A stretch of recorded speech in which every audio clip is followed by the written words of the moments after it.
a cool phrase, gang, if you're not used to it. Impact investors. They are investors who are distinctly driven towards positive impact in the world, raising the consciousness of the planet. So he's aptly named his community Frequency to draw in those impact investors. So he'll be pulling back the curtain on how he created this community, and then it'll be a great opportunity to hear his story and get to know him, his lessons learned along the way. He'll be joining us momentarily. And then we'll start with that, and then we'll go into mine and Monsi's section on Community Architects Institute. So you get to learn more about this vocation called Community Architect. This is mine and Monsi's mission, higher purpose on the planet is to be establishing community architecture as a viable profession. People call it different things, community leaders, community builders. The issue with that is that it can veer easily into hobbyist or someone who is not really doing it as a vocation. So as we see it, the time is now to be establishing this as a real vocation that people have, creating community on the planet. So we'll be sharing more about that. And then we'll have breakout groups where you have the opportunity to, as we love to say, connect and relationship build as opposed to network. Really connect with one another, and that'll be about top of the hour, and then that can extend as long as you have the time for it. Okay. All right. I want to bring up my beloved Dr. Mansi Shah, joining us live from India. Darling, Hello, welcome. hello, everyone. Hi.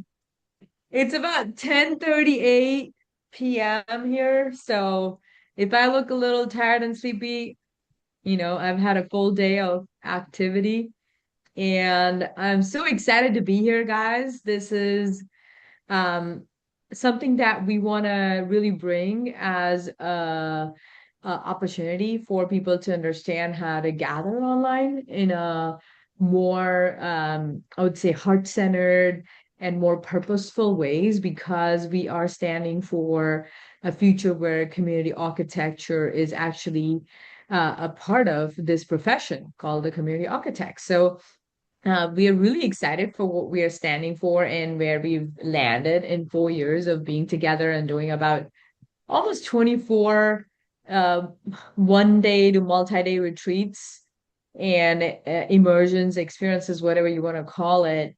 But as the AI is on rise, I can tell you one thing, so is human connection, right? Because we're craving more and more of that. People are finding Instagram and other places to be fake more and more. Before it used to be portraying a fake lifestyle. Now it's just you don't even have to shoot anything. You could just AI a complete fake video of your fake lifestyle that doesn't exist. So, like trust is becoming more and more scarce. And when that happens, people will have to really touch and feel and really be like, this is real. Like, and that's the only way I can trust. So I'm really excited for where we're headed, and welcome everyone. Welcome, welcome. Yes. Welcome, Sahar, Queen of Belonging. Wonderful to have you here as well. The retreats industry has doubled in the past 10 years from about $175 billion to now $350 billion. And then that's projected to double in another 10 years. So, what does this point to? The immersion economy, experience economy, people have pointed to that. And this is a movement away from typical coaching. So, a lot of people who come to Community Architects Institute are, you might say, expats from the coaching industry. I myself would consider myself that. Or furthering the evolution of the coaching industry. I like to remind people that the coaching industry, as we know, it's only about 15 years old, right? It started really in 2011 with Brendan Burchard released the Experts, or a Millionaire Messenger and Experts Academy. So now, what does this mean? With the retreat industry growing, Mark Cuban has invested hundreds of millions, if not billions, in the live events. Quote is saying that in 3 years' time, the only way you're to know if you're talking to a real person is at an in-person event. So smart man. It's not like he's a conscious entrepreneur per se. He recognizes that's where the big business is to be had. So we assert that just having one-off retreats, and I know this from my own experience producing festivals, just on a lower ticket, bigger scale, pretty much the same business model. Very, very, very challenging. What really matters most is the business of belonging, creating communities that you'll come back to again and again. So, what's it going to require of you to be doing that? That's a question that we raise here at the Institute, these gatherings. And our intention is that you get a lot more clarity and empowerment, and that some of you will continue on with us at the Institute. A little bit about us.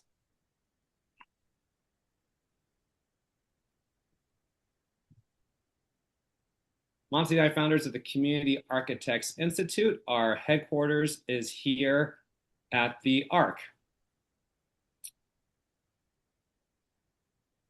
The ARC stands for Abundance Retreat Club, but no one really calls it that. This is our 4-acre transformational retreat campus that many of you have been to. You see our geodesic dome where the main sessions happen.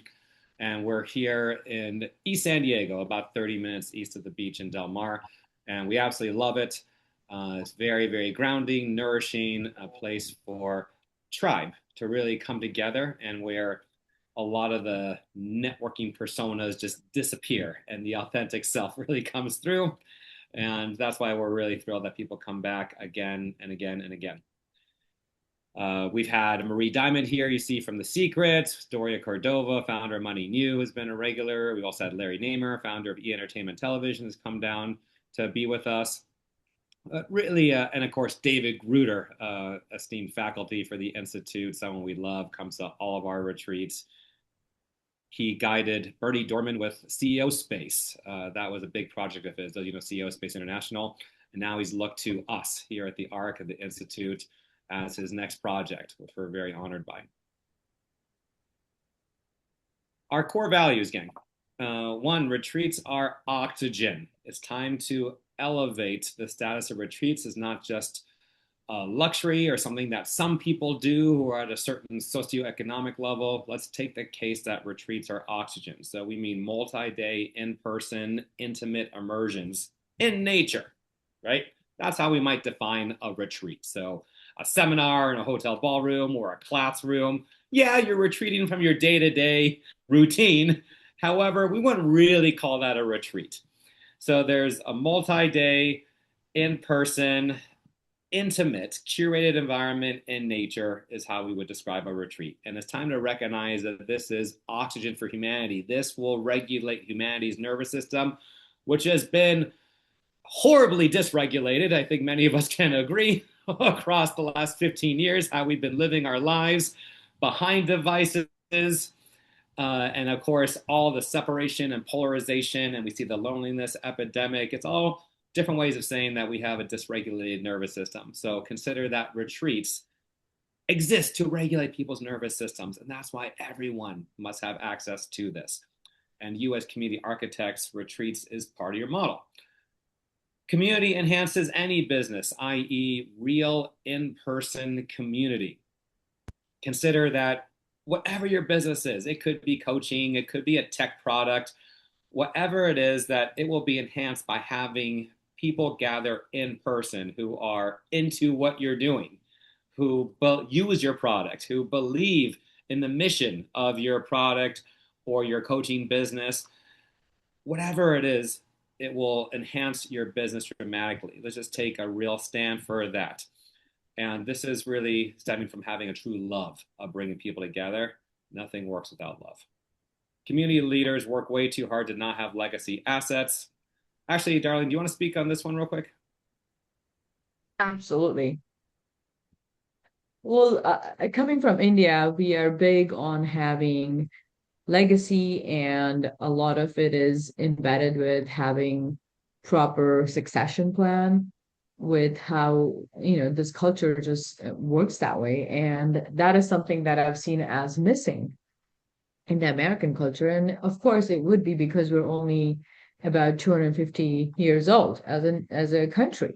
So people haven't thought that far out yet because we haven't had that much of a legacy going on. But I am standing for community leaders and community architects to have legacy and a succession plan.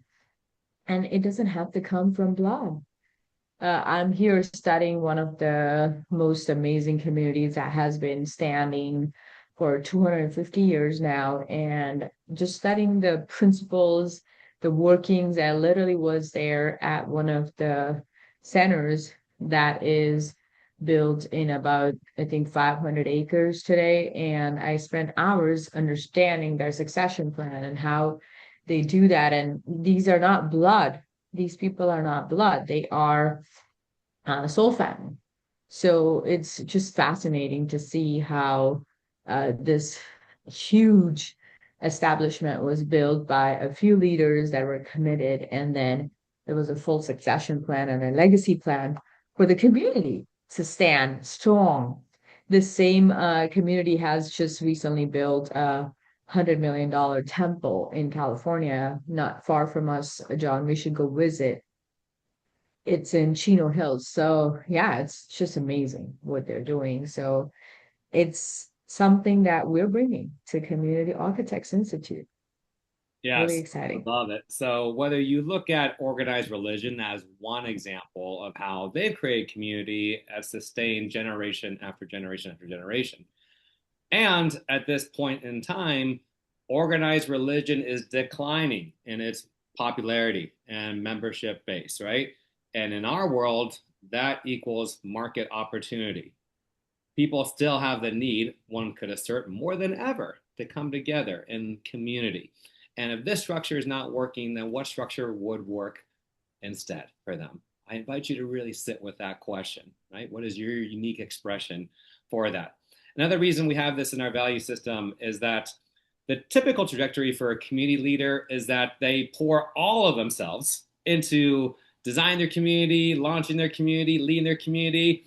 And then after a few years, they hit burnout and the community just dies, right? They might take a break, maybe start another community later on, maybe not.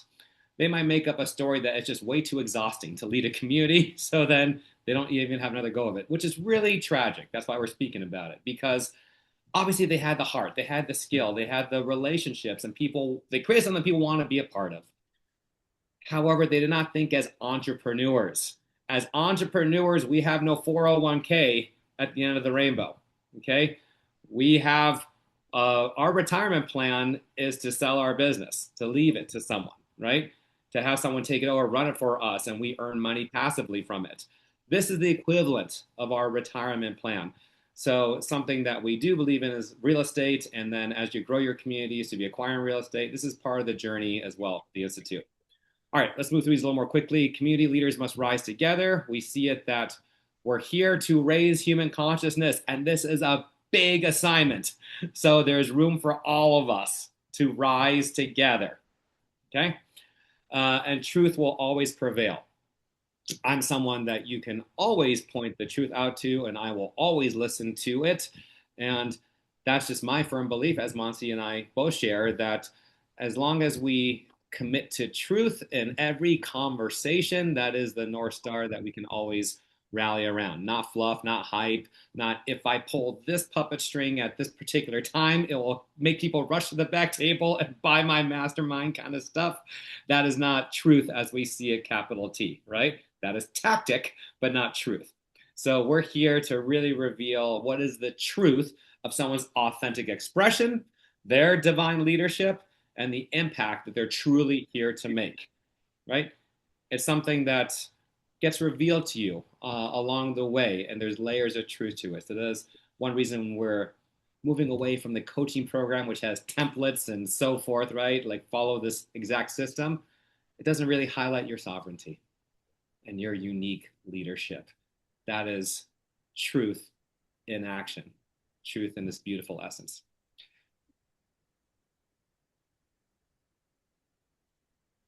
All right. So now we're going to see. James, are you here?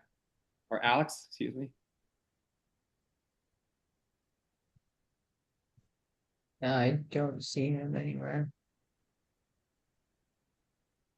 Oh, that's funny.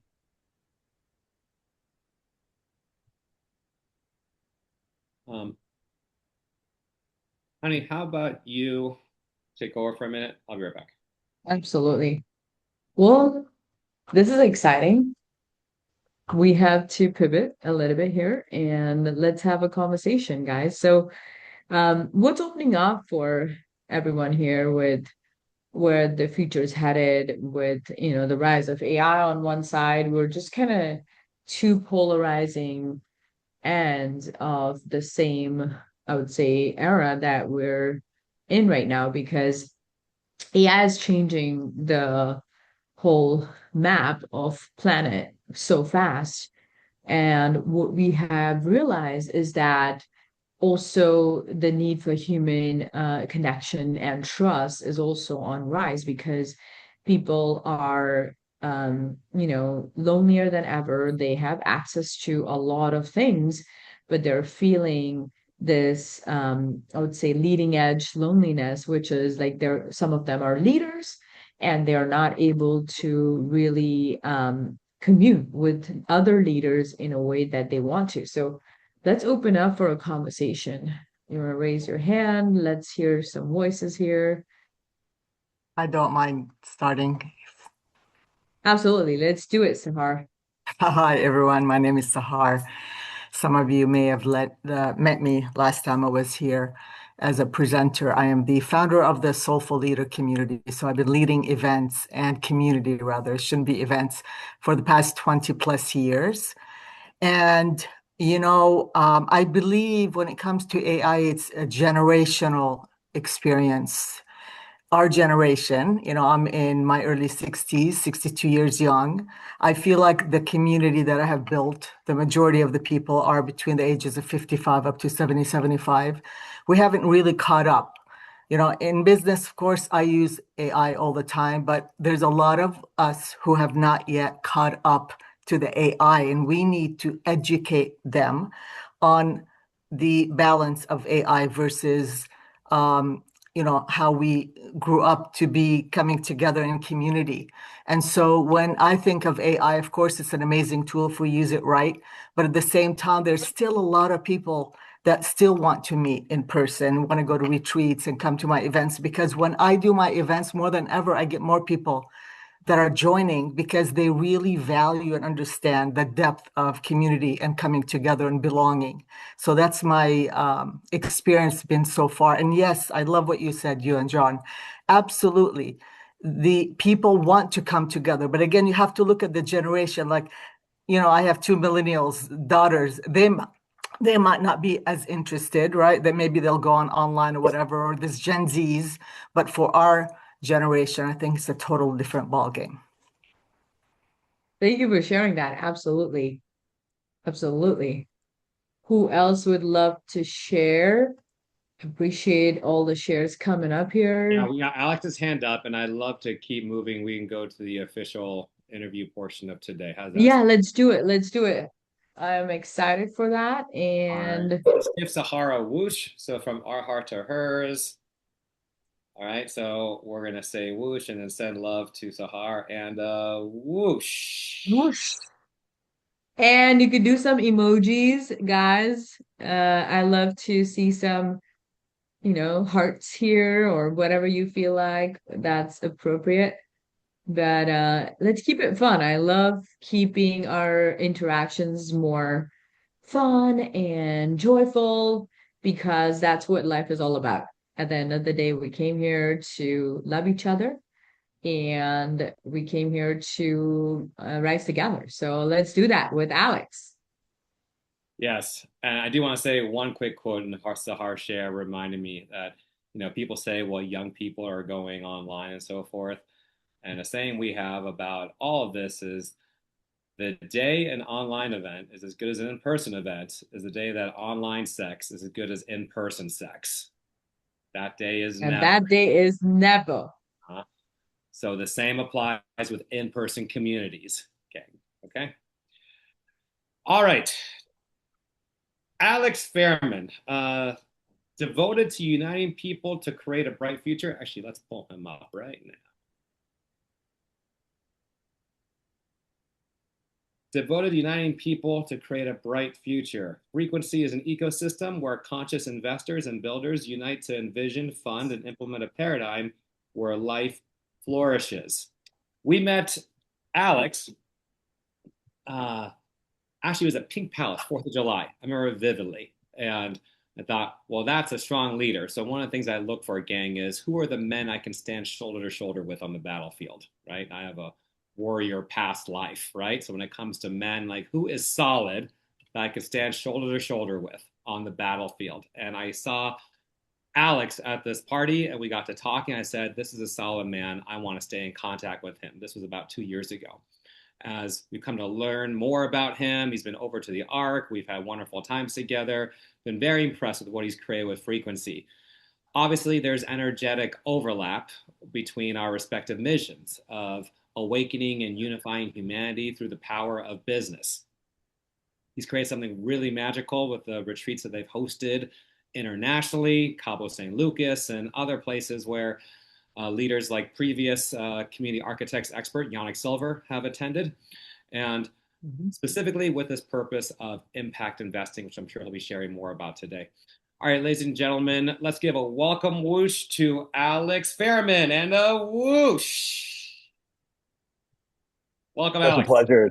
Such a pleasure to be here with you all today, to feel you all, some familiar faces, and a lot of you that I don't know yet. So it's great to be here.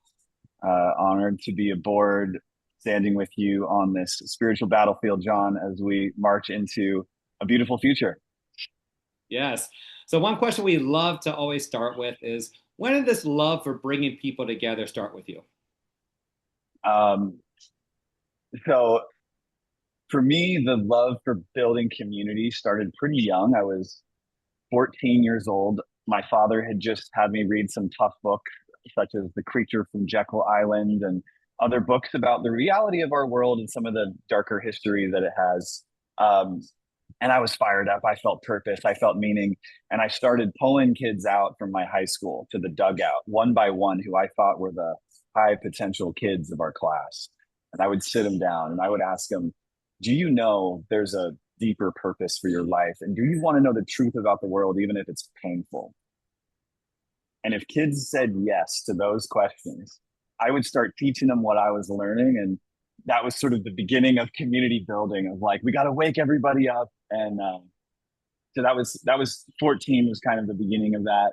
It's gone through many iterations and evolutions. And what we're doing with Frequency today is a lot more polished than random dugout conversations in high school, but the spirit is always the same.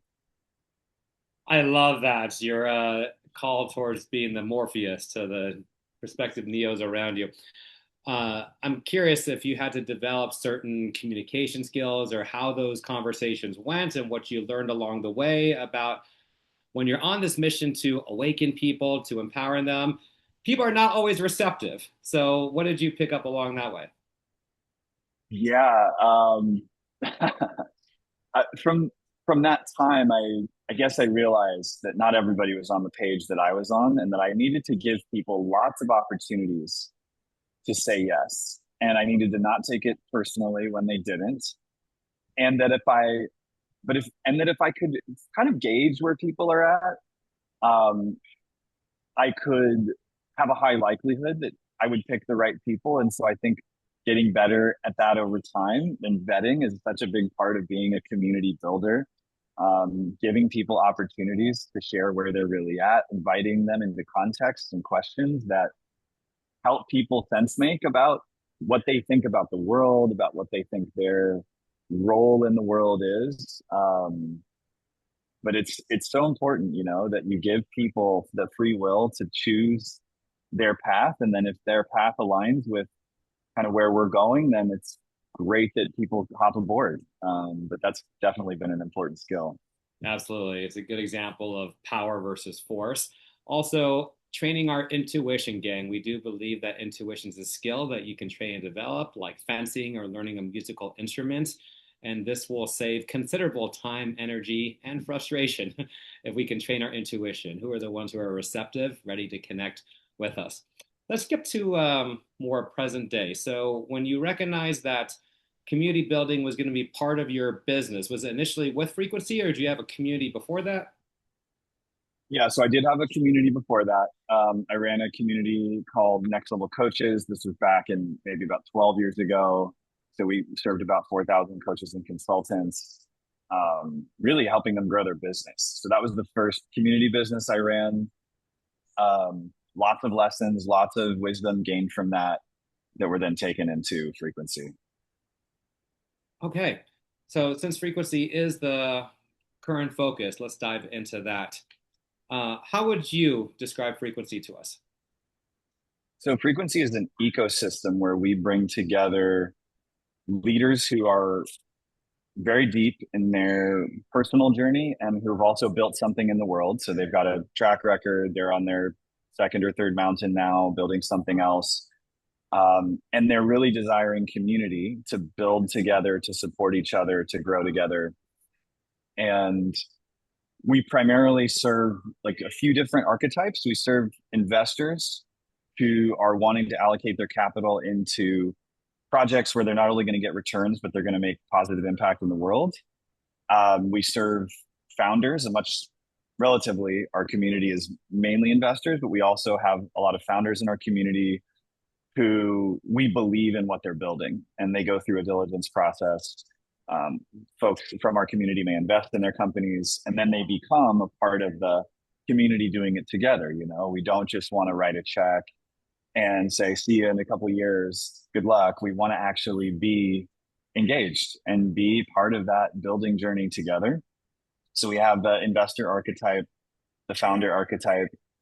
We also have kind of the facilitator archetype in our community. So we have folks who are consciousness facilitators, facilitating, you know, individual one-to-one work or group work to help us get into our hearts, to help create the culture, a culture where we support one another, where we really remember why we're all here.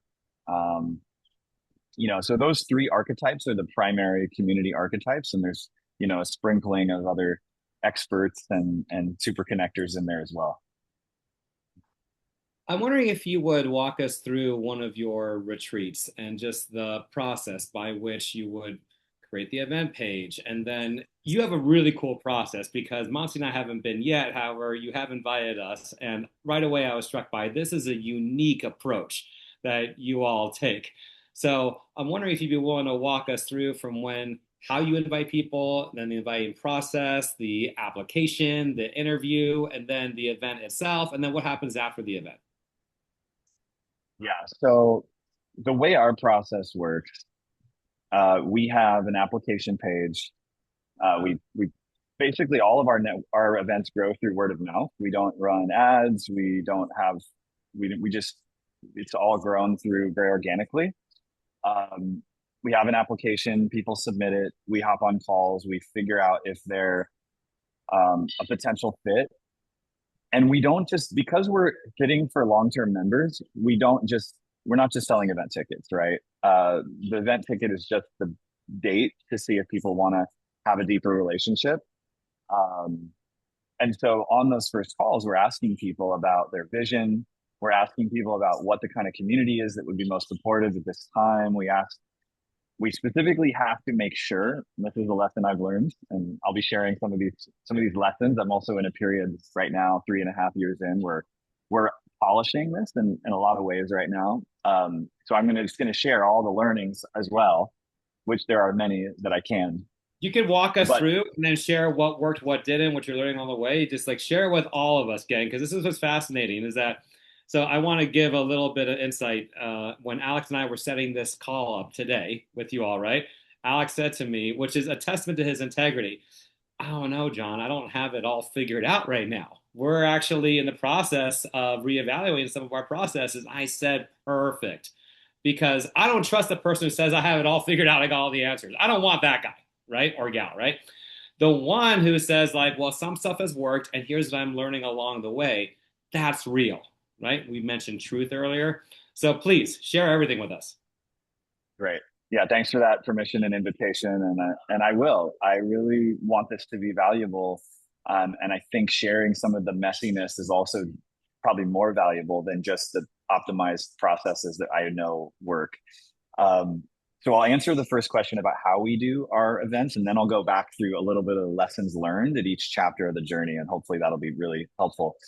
So we vet our applications. We make sure that everyone shares what they want to contribute and what they want to receive. And we really test people on those two things because we want to, one, give people permission to be like, yeah, you're going to receive something from this community. You want to raise money for your thing, or you want to give visibility to your thing, or whatever it is. Everyone's got something. And we make it okay that you have a selfish intent for something that's going to benefit you. That's okay. Just be clear about what that is. And also be clear about your contribution and what you can contribute. Is it time? Is it capital? Everyone has a unique kind of agreement with frequency as they become a member based on their life situation and what they're doing. And one of the things that we did before that we've learned not to do going forward is we used to have this be very informal, and it wasn't fully transparent with everybody what those agreements were. And we're now shifting into a fully transparent model where the backroom founder deals are going away and everybody has a very clear give and receive, visible to the whole community. Because we don't want to have a situation where people go, hey, how did you get this deal? What did you negotiate to get that sweet hookup? Right. So we're transitioning out of that. One of the things too that we did that I want to share this because this has worked really well for us is we do these 4.5-day events. They're quite long, but they're really powerful in what they are able to accomplish. The first day of a frequency event, we actually don't allow people to share what they do in the 3D world professionally. And so it creates this really beautiful culture of getting to know the human. How are you? How is your family? What are you going through in your personal journey that has nothing to do with your professional world right now? And we found that by doing that, it levels the playing field. If you show everybody who everybody is, especially if these are folks stewarding big leadership roles, high net worth type of folks, they often are kind of looking at who's in the room and assessing levels of power. What we find this does is it actually levels the playing field and creates this safety for people to really drop in. It's also very on brand with the name Frequency, which y'all may know, this new movie that came out, which I believe is unrelated, Dr. Joe Dispenza, this word frequency is so huge nowadays. So maybe speak to that and then how that plays out when you have one day where people can't say what they do in the 3D world. Yeah, exactly. Kaya Roman, that movie, I haven't seen it yet, but she sent it. I can't wait to watch it. And it's like showing that we're all part of the same thing, right? Whether you're the high net worth family office or you're the coherence facilitator, like we're all uplifting humanity. We're all part of this team, and we do it in many different ways, and we wear different hats. But it's ultimately about the frequency of the heart and the heart of service. And once people feel that, and that's the whole point of that first day, is we call it the coherence day. Once people feel that heart connection to each other, and this is what I tell people, because some people come in and they're hard chargers and they want to get shit done. And I'm like, just for one day, let yourself slow down. Just let yourself slow down, and everything you want to get done will happen faster if you create this level of heart coherence among a group.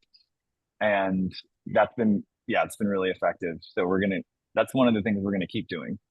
And then the next days are, we do deal flow. We have presentations and speakers. We have workshops and breakouts and teams working on projects.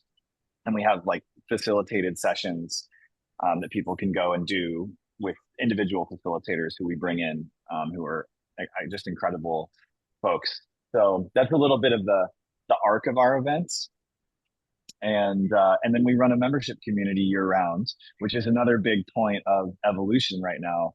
I'll just share a couple of the lessons learned with no ego here. So, we just dove into this without really thinking a lot of the design principles through. It began in Costa Rica with me and my co-founder and 12 finance guys. We didn't have a single woman in the room. It was very ultra masculine. It was a lot of things about that we look back and we're like, oh, that was not the way to do this. And yet we just jumped in because we just do stuff. Along the way, here's a few of the lessons I've learned that I would strongly recommend for any community builder to really consider deeply. First of all, a strong onboarding experience, a strong community membrane that knows what belongs in the community and what doesn't, is one of the foundations of your community.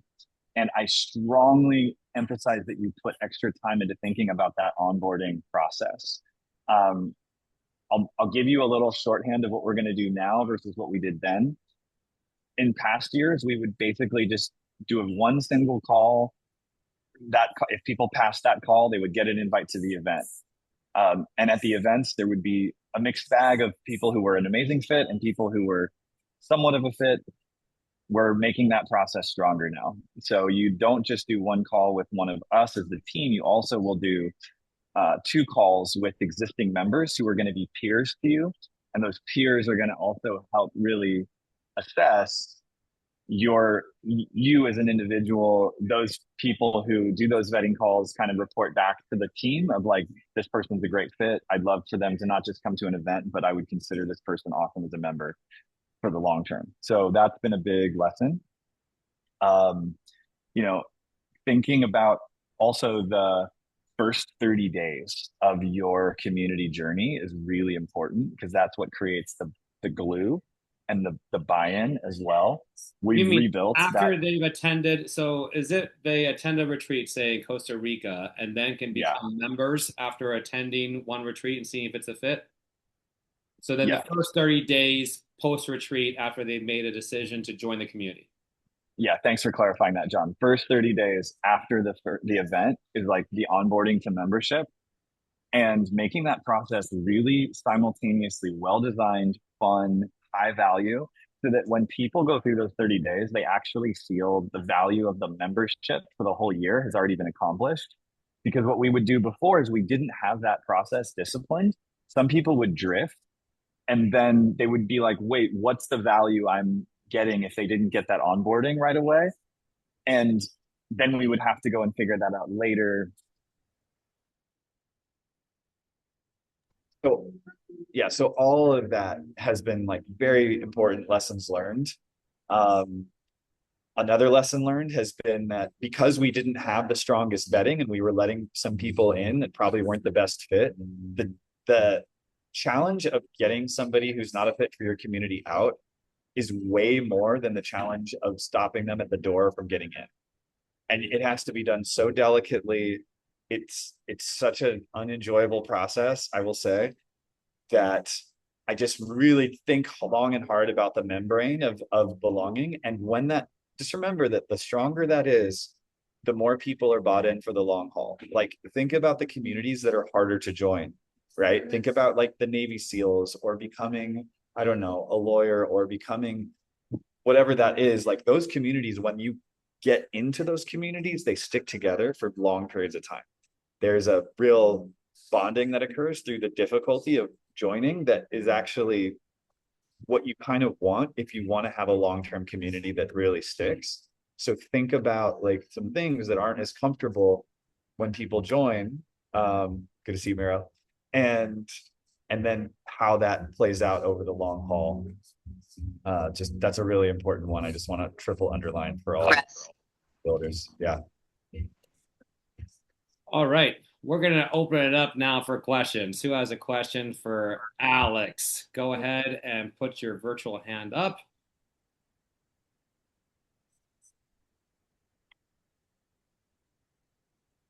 There's a part of me that wants to know what happened that you have to ask the community member to leave, but that may not be the space to dig into that. I can anonymously depersonalize it and tell you if you want to know. Mark, did you have a question? Actually, we got Christina's hand up first. Let's go to Christina. Christina, you are on. Great. Oh, can't hear you. Oh, push the audio. All right, keep queuing up, gang. I see Nathan is up next. Balin.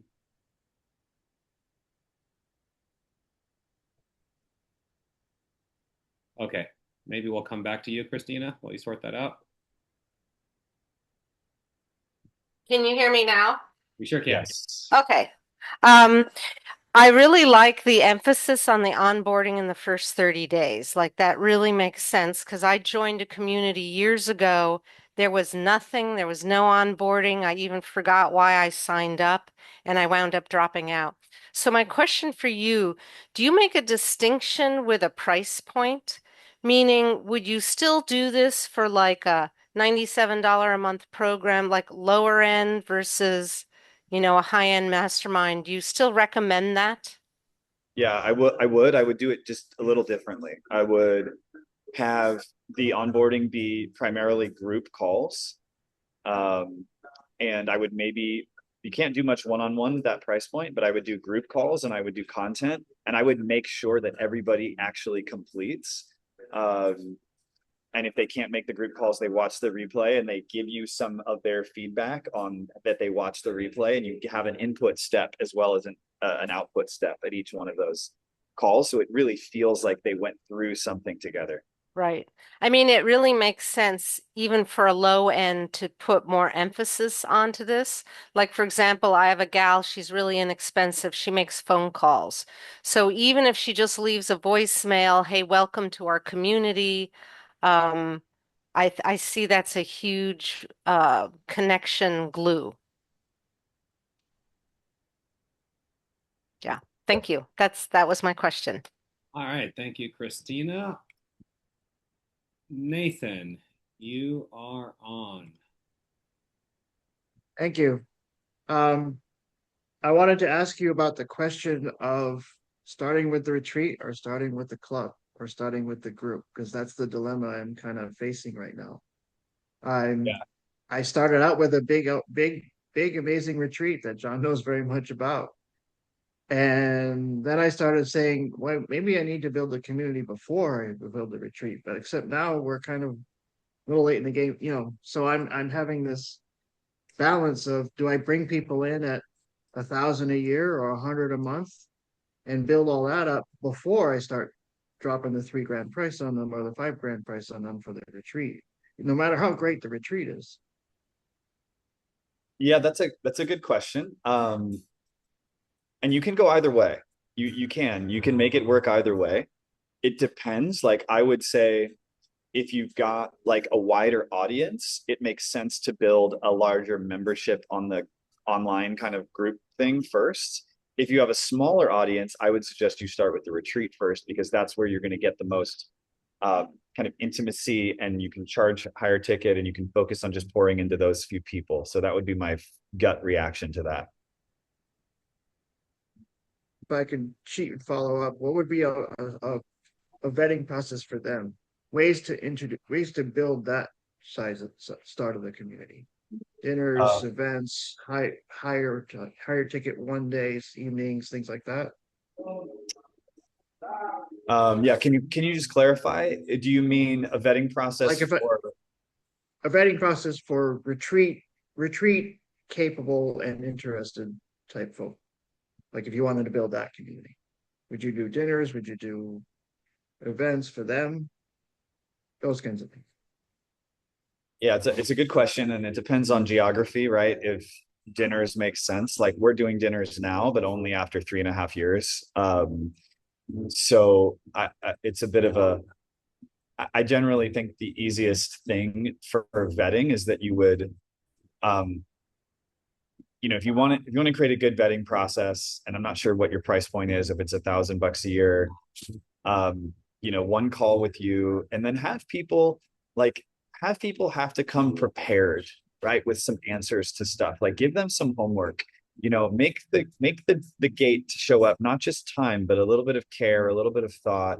Like show me you're about the thing we're doing, right? Even if the community has a theme, have people come with their work on that theme ready. I think that's probably one of the better online vetting processes, is to have people do a process with you and deliver something to you.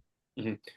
So something to consider, gang, is that we're going to have to choose a lane. Are we going to focus primarily online or offline to be building our community? So one could say the same about dating, right? People decide, are dating apps going to be their strategy for calling the partner, or is it going to events and in-person stuff, right?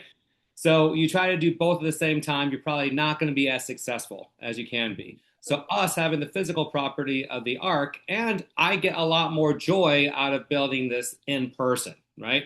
So for us, the luncheons that we do here once a month, right? We're really big on growing the community through the in person. So that informs a lot of the strategy. If we're growing it online, then it would look a lot differently. Obviously, to Alex's point, the dinners wouldn't be a thing in that case. You would grow the community in person, and then like Wisdom 2.0, then it could branch out to regional locations with the different dinners. All right, we're to keep it moving. Thank you, Nathan. And reminder, gang, hang out past top of the hour. We will have breakout groups and opportunity for deeper connection. So that's where a lot of the magic tends to happen. You're always with the perfect people in your breakout groups. So hang out past top of the hour if you can. Next up, let's bring to the front of the stage, Balin. Hello, everyone. Wonderful to be here and see everyone. My question is what you mentioned as the membrane of belonging. I think in my languaging that would be the container. Do you set up expectations of being a member up front, really clear, so that they know exactly what they're agreeing to and what is expected of them to maintain of their part being maintaining the container? But what do you mean by membrane of belonging? Yeah. Yeah, we do have very clear a member agreement. And again, like when we started, we didn't have this, and we built this because we needed it. So I would strongly think about like what the agreements are that people will make and exactly how you will know if they were met or not. And that's powerful. Like there's a sacredness to the creating of these agreements with one another. We live in societies where we don't really go through these sacred agreement creations right now. And having some of that at the front door is just very potent. It's like, yeah, I really recommend it. And when we think about belonging as well, that word to me, like it boils down to one simple thing, which is what is the connection density of your community, right? There's a good friend of mine who runs a great community, Tom Morgan, who runs Leading Edge. His thing is you have to agree to get on at least a call with another member per month. And he actually got everyone to like say who they already knew once a year. And then he maps it and he can see like, oh, here are the soul core of my community. And he now has a basis for even inviting people or removing people. His community is full. He has a wait list.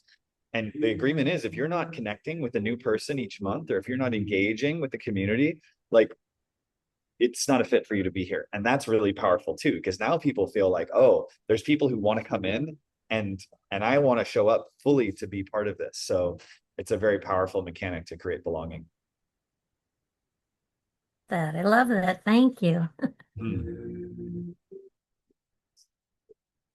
All right, gang. We're coming up on top of the hour. So what we're going to do, gang, is start to conclude our official portion with Alex. So apologies to Mark, Ashley, I know your hands are up, but we can stay on past top of the hour.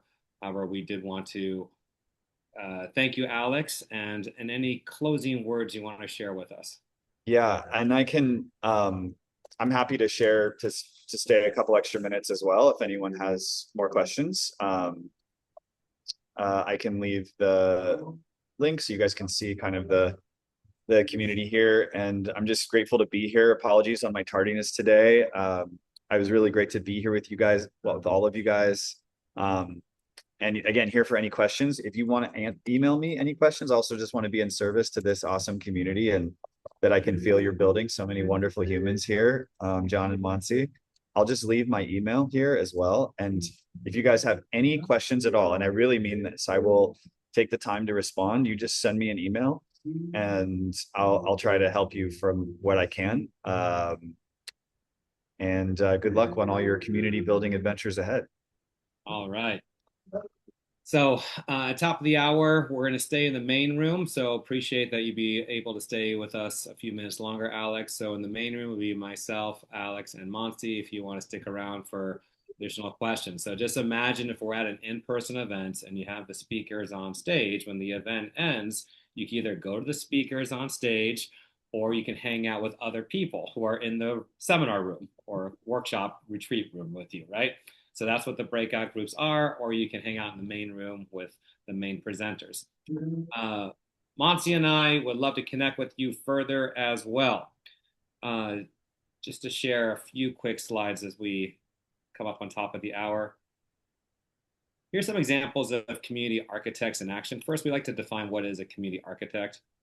A community architect is a professional dedicated to uniting kindred people around a shared purpose. Consider that this is not some airy-fairy, yeah, good for you type thing. It is essential to humanity's nervous system that we establish this vocation of community architects. Hence, you are a professional and you have the compensation of a professional, right? Just like how any lawyer, realtor, this is an actual vocation. And your purpose is to bring kindred people around a shared purpose. Some examples of community architects, people who have been featured before with us: Sandra Yancey, eWomen Network, Yannick, Amber Spears, 4 Rooms. And if you want to connect further with us, you can book a call and then we can create your community with you. Monty and I are here for that. This is for you if you're just getting to know us and you haven't booked a one-on-one call yet with us. That is available. Also, Monty, can you drop the link to the luncheon on September 10th? I was having trouble bringing that up. We do have a luncheon here at the Arc, which is, we do once a month. So it's Thursday, September 10th. And if you haven't been to the Arc, this is your opportunity to have lunch with us and learn more about the journey of being a community architect, meet some extraordinary people. And we encourage you to take this seriously, gang. Right? Don't approach this as just one more networking event to go to among the many free networking events that you might go to. This is for you if you really respect the vocation of community architect and you want to see what it would look like for you to have a thriving career as a community architect. What it would look like to be fully in your power, transforming lives, creating relationships where none otherwise would happen, raising the frequency of the planet. If you want to be guided and have the systems and the tools and the community to have your back to be a thriving community architect, we invite you to join us at the luncheon on September 10th. All right, honey, any closing words? Well, this was exciting. I absolutely loved everything Alex is sharing. And I would say we're kind of on the same fork, Alex. So would you say like every 3 years there is changes coming from the founders of learning from the first 1,000 days of how you built the community and how you don't want to build moving forward? Because we are on our 4th year and a lot of changes are coming for us too. And rebranding, we also went through that. So it's just a part of being a community architect is that you're going to learn every couple of years and bring some massive shifts. So thank you for sharing all of that and being so vulnerable, Alex, because from all of these things that is the nitty-gritty of being a community architect, we learn together and there is no room talking and discussing all the things that we are. What are your thoughts on that? Yeah. I will say there's just a moment, this is from my heart to all of you guys, is like, there was a moment for me 6 months ago where I was considering walking away from this. And I think actually there comes a moment there for many community architects like that, where you go through a crucible because you build something from the level of consciousness that you're at, with the level of understanding you're at, and then you are in a community that is the result of those decisions. And you're like, oh, I would change a lot of this, right? And then we want to evolve, but we're like a baby calf that's been locked in, right? and it's exactly the process. And your community could be so amazing. Your people could say such great things, but there's like 2 or 3 people that are like not stoked. There are a few things that could be better. And because we just want to be our best and we want to create the best thing, at least this is for me, the negative was overshadowing all the beauty, right? And so I was going through that. And there was a real intense process I had to go through to recommit and re-enroll and get the kind of the ship pivoted to where it needs to go. And that crucible, just I'm on the other side of it now for the most part. But I just want to communicate, like, that's also a beautiful part of this journey. And so I would, I would just say, like, stay in the stickiness when it arises, welcome it, because that's going to show you your biggest growth as a leader. That's going to show you the biggest things where your own lack of boundaries was reflected in the community's lack of boundaries, or your own lack of clarity about the design of the thing was reflected, in how it shows up. And so you'll get these incredible evolutions as a person that also come through it. So I just wanted to share that piece. Mm. And All yeah, right. that's really juicy. So thank you for sharing that. And John, you want to get on to the next session here? Yes, so breakout groups are now open. We have 2 groups. So if you want to jump in there and connect more with some of the other folks here, you can go ahead and do that, or you can stay in the main room for further questions. You can also go back and forth as well. So if you had your hand up earlier and didn't get answered, we can go to you now. And like I mentioned, breakout groups are now open. All right. Mark, did you want to go ahead and ask your question? Oh.